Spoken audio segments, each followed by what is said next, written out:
మహిళా పోలీస్ స్టేషన్కి వచ్చి పలు బాధల్లో న్యాయం కోసం వచ్చి న్యాయం పొందిన వారు ఉన్నారు. ఇక్కడ వారితో మాట్లాడదాం. అమ్మ, మీరు వచ్చిన దానికి తగిన న్యాయం జరిగిందా? జరిగింది. అంటే బాబు కోసం మా అత్త మామయ్య మా హస్బెండ్ కొంచెం హెరాస్ చేసి ఇదంతా అయింది. వచ్చి కౌన్సిలింగ్ తీసుకున్నారు. బట్ వాళ్ళు సహకరించలేదు ఫస్ట్లో.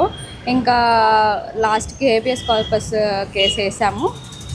స్వయన ఏసీపీ సార్ వీళ్ళందరూ వచ్చి హైదరాబాద్ నుంచి తీసుకెళ్ళి హైదరాబాద్ బాబుని తీసుకొని నాకు చెప్పారు. మేము వెళ్ళి కోర్టులో కొంచెం ప్రొడ్యూస్ చేసాము.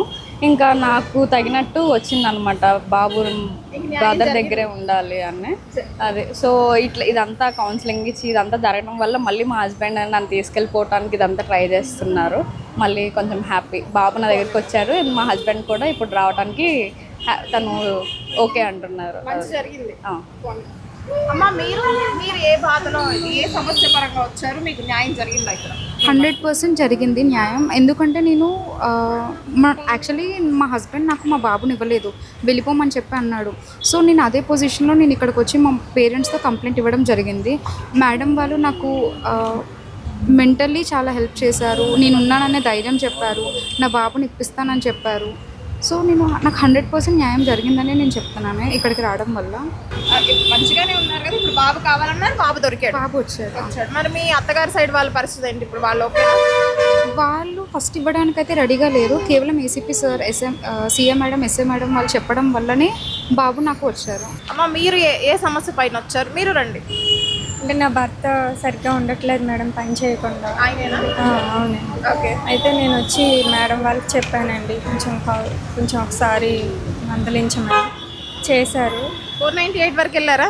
వెళ్ళకుండానే మిమ్మల్ని సామరస్యంగా పరిష్కరించుకోసారండి. గ్రేట్ కదా. అవునండి. అయితే ఇక నుంచి ఉంటారమ్మా అని చెప్పి మేడం వాళ్ళు నాకు హామీ ఇచ్చారు. సార్, సింగిల్ కౌన్సిలింగ్తోనే మీ ఇద్దరి మధ్య సఖ్యత కుదిరేలా చేశారు.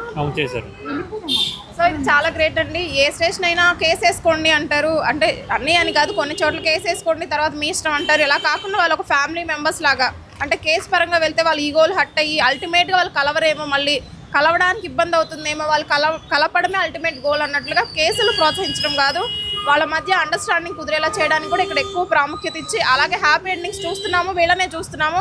498 కోసం వచ్చి కూడా 498 వరకు వెళ్లకుండా కలిసిన జంట నిజంగా ఇది చాలా ఆనందంగా మనం చూడాల్సిన విషయం. మీరు ఏ సమస్య పైన వచ్చారు? మా ఆయన కూడా రోజు తాగేసి వచ్చి నా కొడుకుని పట్టించుకోకుండా ఉండేవాడు. అయితే దానికోసం అని చెప్పి 2-3 స్టేషన్లో కూడా కంప్లైంట్ ఇచ్చాను. కానీ మామూలుగా మాట వింటున్నాడు. అక్కడ సరే చేసుకుంటాను అన్నాడు. మళ్ళీ మామూలే, ఏం పట్టించుకోవట్లేదు అని చెప్పి మొన్న 3 days బ్యాక్ వచ్చి ఇక్కడ 498 వేశారా?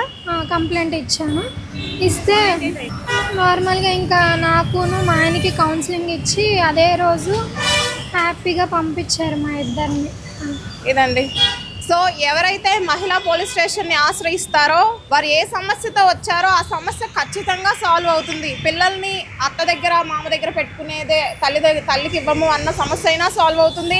భార్యాభర్తల సమస్య అయినా ఇప్పుడు 498 ప్రస్తుతం వేసుకుని తర్వాత కలవాలనుకుని ఆడవాళ్ళు, అసలు యాక్చువల్గా ఆడవాళ్ళు కుటుంబం కావాలనే నేపథ్యంతోనే 498 వేస్తారు. బట్ 498 వల్ల అత్తమామలు ఈగోస్ హర్ట్ అయ్యి వాళ్ళు కంప్లీట్గా విడిపోయిన సందర్భాలు కూడా మనం చూసాం కొన్ని కేసుల్లో.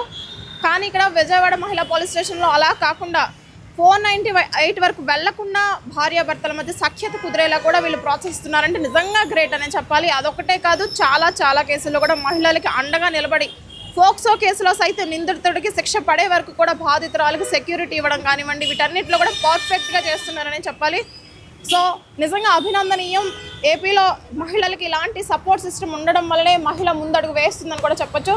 సో వీడియో జర్నలిస్ట్ కిరణ్తో అనుష, ఆంధ్రప్రభ, విజయవాడ నుంచి.